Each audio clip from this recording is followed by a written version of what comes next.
विद्यार्थियों नमस्कार। हम लोग गोदान पर बातचीत कर रहे थे और हमने बातचीत की थी कि किस प्रकार से मेहता की मील पूरी जल जाती है या नुकसान हो जाता है और उसके बाद मेहता ने खन्ना की और मेहता के पास आते हैं और मालती उनको किस प्रकार से समझा रही है। गोदान पर हमने बहुत सारे वीडियो बनाए हैं, आप देखिए प्लीज जा करके और वीडियो प्लीज पूरा देखिए। आपको बहुत लाभ होगा परीक्षा के लिहाज से भी, अपनी समझ के लिए भी, और उपन्यास को कैसे समझा जाए और 1936 के समय का जो भारत है, किसानों की क्या दुर्दशा है, होरी कितना गरीब है, उसकी आर्थिक स्थिति कितनी खराब है, उससे भी बाकी तमाम चीजों का हम अंदाज लगा सकते हैं। मैंने कहा ना कि राय साहब की बेटी की जब शादी करनी होती है तो उसका बजट 1 लाख रुपया है और होरी को अपनी बेटी की शादी करनी है सोना की, तो उसका बजट मात्र 200 रुपया है और उसका भी उसके पास कोई जुगाड़ नहीं है। ये आर्थिक विषमता कितनी खतरनाक है, कार्ल मार्क्स ने बार बार इस बात को कहा और तमाम चिंतकों ने इस बात को समझाने की कोशिश की, लेकिन भारतीय समाज तो बड़ा ही भक्ति में डूबा हुआ समाज है, वो इस चीज को समझने को शायद तैयार अभी भी नहीं है। और जब तक इन चीजों को समझेगा नहीं तब तक वो अपनी गरीबी और अपनी समस्याओं का समाधान नहीं कर पाएगा। ओशो, आचार्य रजनीश का नाम आपने सुना ही होगा। वो कहते हैं कि धर्म की अपनी सीमाएं हैं, धर्म आपकी गरीबी खत्म नहीं कर पाएगा, विज्ञान ही आपकी गरीबी खत्म कर सकता है। धर्म की जहां जरूरत है वहां उसको साथ रखिए, लीजिए, लेकिन पूरी तरह से उसमें डूब करके अपना समय जाया करके, बाकी सारी चीजों को जाया करके आप सिर्फ ऐसे करते रहेंगे, हे भगवान मुझे बचा ले, मुझे बचा ले, तो कैसे बचाएगा वो भी। तो अब हम चर्चा करेंगे कि जो लोहरी है, जो भोला की पत्नी बनकर आती है और किस प्रकार से वो बाद में फिर होरी की हेल्प करती है और किस तरह से पूरा गांव में ढिंढोरा पीटती है कि मैंने होरी की हेल्प की। और इधर धनिया तो बड़ी स्वाभिमानी महिला है, भले ही उसके बारे में लोग कुछ भी कहें, लेकिन उन्हें उसने अपनी जिंदगी में, कहते हैं कि मर्जाद कभी नहीं छोड़ा और सच्चाई के रास्ते पर चलती रही। चाहे उसकी बहू उसको बुरा समझ ले, उसका बेटा भी उसको बुरा समझने लगा बाद में, जिसके लिए उसने सब कुछ किया, लेकिन धनिया सच्चाई और वास्तविकता के रास्ते पर चलने वाली, और समझिए कि मतलब उस तरह से जीवन की वास्तविकता को होरी से ज्यादा बेहतर समझती है वो। और वो जानती है कि हम इतनी मेहनत करते हैं फिर भी हम गरीब क्यों हैं और हमारी गरीबी का कारण क्या है। से धनिया इस बात को जब समझती थी तो उसका भी अपना स्वाभिमान था और वो कहती है कि हमने नौकरी से पैसा लिया है तो हम उसको ब्याज भी तो दे रहे हैं भाई, ऐसे कोई फ्री में तो कुछ हमने लिया नहीं है।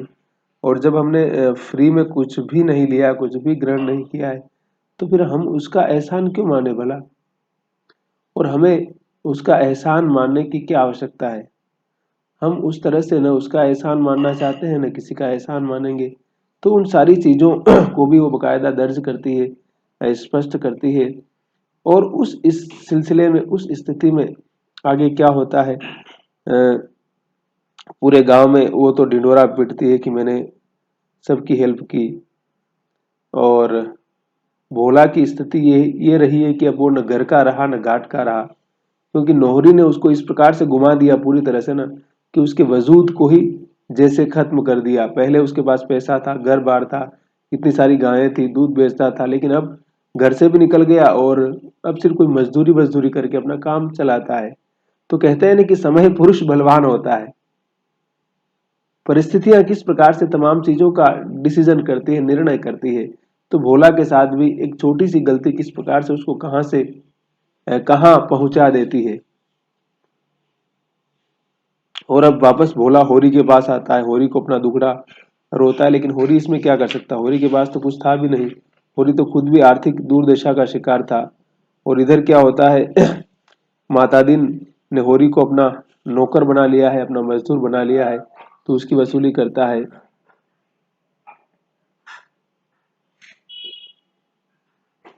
होरी ने अपनी जिंदगी में कभी यह सुना नहीं था कि किसी स्त्री ने अपने पति को जूतों से मारा है, लेकिन नौहरी उसको खूब धोती है, बुराई करती है। थप्पड़, लात, गुस्सा, जो कुछ मारना है मारती है वो।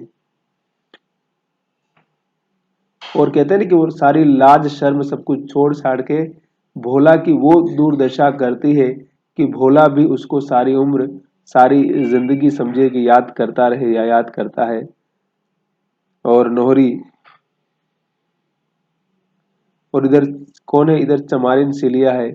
उसकी स्थिति आप जानते ही है, जो दाता दिन का जो बेटा माता दिन है उसके साथ सब कुछ करता है, सोता है, बच्चा भी पैदा कर दिया है लेकिन अपनाने को तैयार नहीं है। तो एक दिन सिलिया के घर वाले आते हैं और उसको उसके मुंह में हड्डी घुसा देते हैं, तब उसको पता चलता है। फिर वो कहता है कि मेरा धर्म भ्रष्ट हो गया है, लेकिन अब उसको भी पश्चाताप हो रहा है कि जो भी हो, जैसा भी हो, मुझे सिलिया को अपनाने की आवश्यकता है। और वो इस सिलसिले में होरी के घर पे आता है, क्योंकि सिलिया अब होरी के घर पर रह रही थी, उसका कोई ठिकाना नहीं था ना, तो कहाँ जाती बेचारी। तो होरी ने कहा कि हमारी कोठरी, तुम रहो यहाँ पर, क्या है, वैसे भी हमारा बेटा था वो भी चला गया, बहू भी चली गई है, और क्या है सब कुछ। और माता दिन आकर किस प्रकार से दाता दिन आता है और सबको परेशान, मतलब माता दिन जो दाता दिन का बेटा वो आता है होरी के पास में, और कई महीनों से उसको ज्वार हो, जो मलेरिया हो गया था, जो मच्छर काटने से होता है। तो अब उसको एहसास हो रहा है कि जिंदगी क्या होती है। वो होता क्या है कि आदमी को जब खुद कहते हैं ना ठोकर लगती है ना, तभी उसे पता चलता है कि ठोकर का इम्पोर्टेंस क्या है। जो कहा गया है ना कि ठोकरें इंसान को चलना सिखाती है, तो उसको भी अब लगा। एक दिन तो उसकी नाड़ी छूट गई, चारपाई से नीचे उतार दिया गया था, तब से उसके मन में यह प्रेरणा हुई थी कि सिलिया के साथ अत्याचार करने का उसे यह दंड मिला है। जब उसने सिलिया को घर से निकाला तब वह गर्भवती थी, उसे तनिक भी दया न आई। पूरा गर्भ लेकर भी वह मजदूरी करती रही। अगर धनिया ने उस पर दया न की होती तो मर गई होती। कैसी कैसी मुसीबतें झेल कर जी रही है, मजदूरी भी तो इस दशा में नहीं कर सकती। अब लज्जित और द्रवित होकर वह सिलिया को होरी के हंसते 2 रुपये देने आया है। अगर होरी उसे वह रुपये दे तो वह उसका बहुत उपकार मानेगा। होरी ने कहा, तुम ही जाकर क्यों नहीं दे देते। तो कहता है कि भाई अब उसको बहुत रिग्रेट हो रहा है, तो होरी के माध्यम से कहता है कि 2 रुपये ले जाओ। 2 रुपया मतलब उस जमाने का बहुत बड़ी रकम है भाई। 2 रुपया कम से कम समझेंगे आज का 10,000 रुपये, आप कम से कम नहीं मानेंगे तो 5,000 तो मान ही लीजिए आप, मार्केट वैल्यू।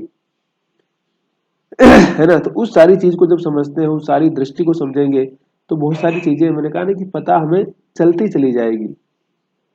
अब वो पश्चाताप करता है कि बामन का धर्म बिगड़ जाए तो वह कहीं का नहीं रहता, उसका धर्म ही उसके पूर्वजों की कमाई है, उसी की वह रोटी खाता है। इस प्रायश्चित के पीछे हमारे 300 बिगड़ गए, तो जब बेधर्म होकर भी रहना है तो फिर जो कुछ करना है परिचित करूंगा, प्रायश्चित करूंगा। समाज के नाते आदमी का अगर कुछ धर्म है तो मनुष्य के नाते भी तो उसका कुछ धर्म है। समाज धर्म पालने से समाज का आदर करता है, मगर मनुष्य धर्म पालने से तो ईश्वर प्रसन्न होता है। वो कह रहा है कि समाज की मर्यादा, ठीक है मैं ब्राह्मण हूँ, लेकिन फिर भी मानवता के नाते मेरी कुछ ड्यूटी है ना। उसे अब मैंने कहा ना कि सारी चीजों का एहसास हो रहा है, इससे पहले उसने कभी इन चीजों के बारे में नहीं सोचा है। आज उसको धर्म, और क्योंकि मैंने कहा ना कि जब आदमी को खुद वो चीज उस समस्या से गुजरता है ना, तब उसे एहसास होता है। कई बार हम बड़े मतलब उस तरह से अपनी औकात भूल जाते हैं और सामने वाले को बिल्कुल गलीच समझने लगते हैं, उसका अपमान करना, उसकी इंसल्ट करना, उसका इम्पोर्टेंस जीरो कर देते हैं। वो हमारी बहुत बड़ी गलती होती है। अब देखिए, होरी फिर उसको सिलिया को पैसे दे देता है, तो सिलिया को लगता है कि मुझे एक नया जीवन मिल गया, पंडित ने मुझे स्वीकार कर लिया है। देखिए मतलब सिलिया की क्या जिंदगी थी। उसे लगता है कि उसे वरदान मिल गया है, क्योंकि माता दिन उसको इतने दिन से छोड़ा हुआ था। मतलब स्त्री के लिए क्या है, जैसे लगता है कि उसे उसका पति स्वीकार कर ले तो उसने जीवन में जो कुछ पाना था पा लिया है। और इस खुशखबरी को बताने के लिए वो सोना कि ससुराल चली जाती है रातों रात। उसकी बेचैनी देखिए, क्योंकि अपना ये सुख, अपनी ये अनुभूतियां वो किसके साथ साझा करे। माता दीन ने उसकी बाह फिर पकड़ ली। जीवन पथ में उसके सामने अब अंधेरा, अब अंधेरी विकराल मुख वाली खाई नहीं है, लहलहाता हुआ हरा भरा मैदान है जिसमें झरने गा रहे हैं और हिरने कुलेले कर रही हैं। उसका रूठा वह स्नेह आज उन्मत्त हो गया है। माता दिन को उसने मन में कितना पानी पी पी कर कोसा था, अब वह उससे क्षमा मांगेगी। उससे सचमुच बड़ी भूल हुई कि उसने उसको सारे गांव के सामने अपमानित किया। वह तो चमारिंद है, जाति की हेठी, उसका क्या बिगड़ा। आज 10-20 लगाकर बिरादरी की को रोटी दे दे, फिर बिरादरी में ले ली जाए, क्योंकि नहीं हम तो चमारे, हमारा क्या है। लेकिन वो तो पंडित है ना भाई, पंडित लोग महान होते हैं ना, उनकी जाति बड़ी पवित्र होती है, महान होती है, तो उनके सामने बड़े संकट है। इसलिए वो अपने आप को पश्चाताप भी कर रही है, लेकिन खुश भी है कि पंडित ने मुझे स्वीकार कर लिया है। जरा देर पहले तक उसकी नजर में सारा दोष माता दिन का था, और अब सारा दोष अपना था। सहृदयता ने सहृदयता पैदा की। उसने बच्चे को छाती से लगाकर खूब प्यार किया। अब उसे देखकर लज्जा और ग्लानि नहीं होती। वह अब केवल उसकी दया का पात्र नहीं, वह अब उसके संपूर्ण मात्र स्नेह और गर्व का अधिकारी है। अब जो बच्चा है, मतलब किस प्रकार से कहते हैं कि मतलब आदमी कैसे स्नेह से, सम्मान से, आत्मसम्मान से कैसे उठ जाता है, तो सिलिया के मन में भी वो आत्मसम्मान फिर से जागृत हो जाता है, पैदा हो जाता है। और पहले वो माता दिन के प्रति बड़ी घृणा महसूस कर रही थी, सारी चीजें कह रही थी, लेकिन उसका समझिए कि हृदय परिवर्तन किस तरह से होता है, और जब उसका हृदय परिवर्तन हो जाता है तो समझिए कि उसका पूरा मनोलोक, पूरी सोच बदल जाती है। कार्तिक की रूपहली चांदनी प्रकृति पर मधुर संगीत की भांति छाई हुई थी। सिलिया घर से निकली। वह सोना के पास जाकर ये सुख संवाद सुनाएगी। अब रात का समय देखिए, सोना का ससुराल पास में ही है, तो रात को उस कार्तिक के महीने में उस सुंदर चांदनी, देखिए प्रेमचंद कितनी मतलब कितने सहृदय लेखक है, और प्रकृति का कितना सुंदर चित्रण करता है। यानी कि कवि का हृदय उनके पास था। पता नहीं प्रेमचंद ने कविताएं क्यों नहीं लिखी, या लिखी होगी तो मैंने अभी तक तो पढ़ी नहीं है। इतना खूबसूरत वर्णन करते हैं ना कभी कभी, मतलब काव्यात्मक भाषा डाल देते हैं। प्रेमचंद अद्भुत लेखक है। अब उससे नहीं रहा जाता। अभी तो सांझ हुई है, डोंगी मिल जाएगी। वह कदम बढ़ाती हुई चली। नदी पर जाकर देखा तो डोंगी उस पार थी, और मांझी का कहीं पता नहीं। चांद धुलकर जैसे नदी को बहाए जा रहा था। वह एक क्षण खड़ी सोचती रही, फिर नदी में घुस पड़ी। अब देखिए कि नाव चलाने वाला नहीं था, नदी पार करके जाना था ना, तो मतलब पानी में डायरेक्ट चली जाती निकल करके।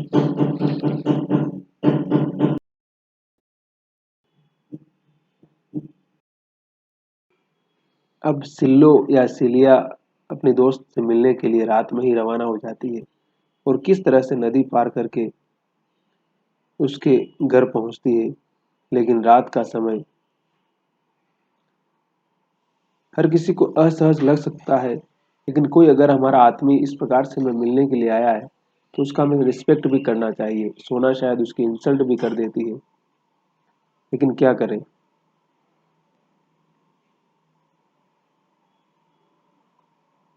वो नदी पार करके किस प्रकार से, जिसका पति था मथुरा था, किसका, सोना का पति था,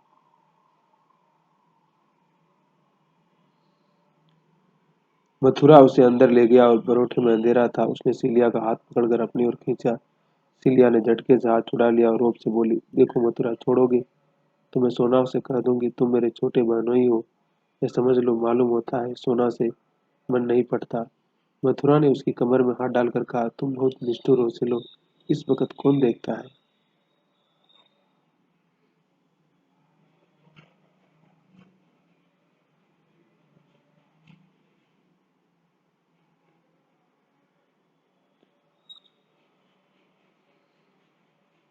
क्या मैं सोना से सुंदर हूँ, अपने भाग नहीं बखानों की ऐसी इंद्र की परी पा गई। अब भोरा बनने का मन चला है, इससे कह दूं तो तुम्हारा मुंह न देखे। मथुरा लंपट नहीं था, सोना से उसे प्रेम भी था। इस वक्त अंधेरा और एकांत और सीलिया का यौवन देखकर उसका मन चंचल हो उठा। वह तंबी पाकर होश में आ गया। सिलिया को छोड़ता हुआ बोला, तुम्हारे पैरों में पड़ता हूँ सिल्लो, उससे न करना। अभी जो सजा चाहो दे लो। सिल्लो को उस पर दया आ गई। धीरे धीरे उसके मुंह पर चपत जमा कर बोली, इसकी सजा यही कि फिर मुझसे शरारत न करना, और न किसी से करना, नहीं सोना तुम्हारे हाथ से निकल जाएगी। मैं कसम खाता हूँ सिलो, अब कभी ऐसा न होगा। वो याचना करता है। देखिए सिल्लो यानी कि सिलिया पीछे आकर खड़ी हो जाती है। बेचारी, मैंने कहा ना कि वो अपनी बात बताने के लिए गई थी, लेकिन जब आप बहुत असहाय होते हैं ना, हर कोई आप पर अटैक करता है, हर कोई आपको रोदना चाहता है। तो सिलिया की स्थिति या सिल्लो की स्थिति कुछ इसी प्रकार की थी।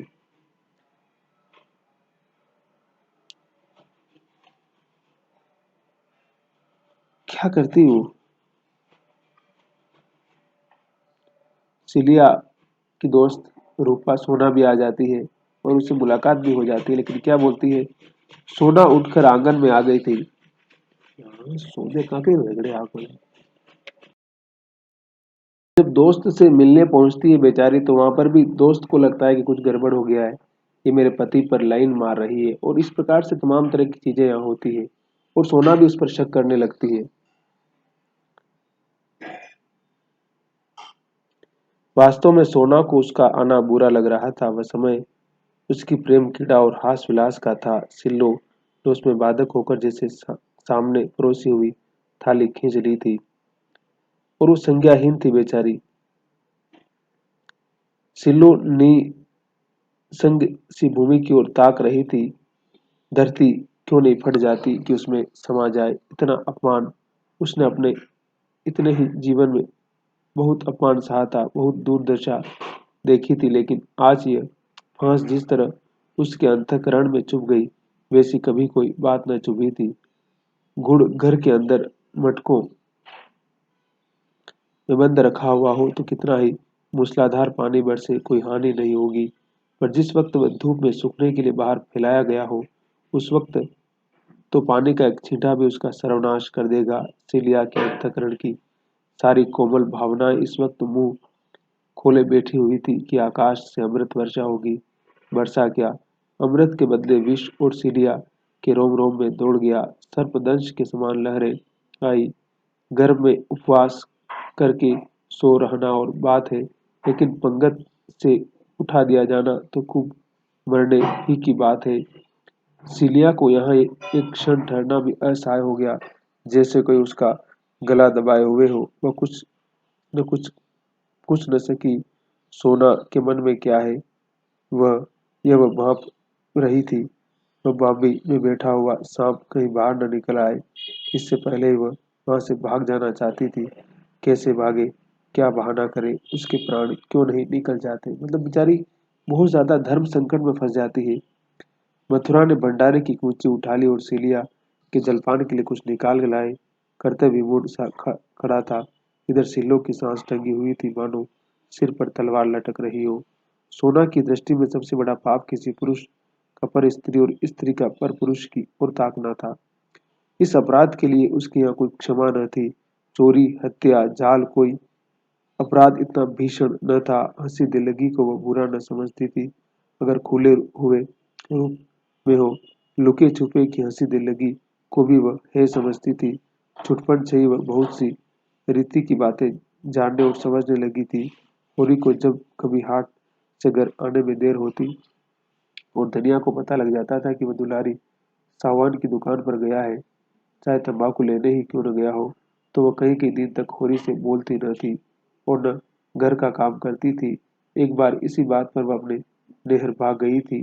ये भावना सोना में और तीव्र हो गई थी। जब तक उसका विवाह न हुआ था वह भावना उतनी बलवान न थी, पर विवाह हो जाने के बाद तो उसने व्रत का रूप धारण कर लिया था। ऐसे स्त्री पुरुषों की अगर खाल में खींच ली जाती तो उसे दया न आती। प्रेम के लिए दाम्पत्य के बाहर उसकी दृष्टि में कोई स्थान न था। तो इस तरह से रूपा का जो व्यक्तित्व बनता है या उसका जो मनोविज्ञान बनता है, उसी के हिसाब से वो सब कुछ उसने अपने घर में देखा था। वही सारे संस्कार बाद में उसकी मनोवैज्ञानिक चेतना का या उसकी समझ का हिस्सा बन जाते हैं। तो वो कहते हैं ना कि पर पुरुष को देखना, झांकना, उन सारी चीजों को बुरा मानती है, और उसको लगता है कि सिलिया मेरे पति पर लाइन मार रही है या उस प्रकार से कुछ कर रही है, या मेरी सोच बनना चाहती है। और ये सारी समस्या, मतलब सिलिया किस भाव से जाती है और कौन सी चीज कहाँ किस रूप में बदल जाती है, सिलिया शायद इसकी कल्पना भी नहीं कर पाती है। ठीक है, अब मिलते हैं अगले वीडियो में। अपना ख्याल रखिए और आगे बातचीत करेंगे कि सिलिया के साथ क्या क्या होता है। और सिलिया वैसे भी तमाम दुखों पीड़ाओं से भरी पड़ी स्त्री है, उसे हर जगह से प्रताड़ना ही मिली है। तो होता है ना, किसी इंसान का हमेशा हर जगह अपमान ही होता है, चाहे वो अच्छा करे चाहे वो बुरा करे, फिर भी उसको कोई रिस्पेक्ट नहीं मिलती है। तो माता दीन ने उसको धुतकारा, होरी के घर वालों ने थोड़ा प्यार दिया, उसके खुद के घर वालों ने उसको धुतकारा, समाज ने, लोगों ने, अपने चाहने वालों ने, न चाहने वालों ने, सबने किस प्रकार से उसको हमेशा अपमान ही अपमान किया हो। और जिस इंसान का हमेशा हर बार अपमान ही होता रहा हो, उसकी पीड़ा का अंदाज लगा सकते हैं आप कि उसका आत्मविश्वास कितना कमजोर होगा, वो कितना अपने आप को, कितना अच्छा काम करते हुए भी अपने आप को कोसता रहेगा हमेशा। सिलिया की कुछ ऐसी ही पीड़ा है बेचारी की।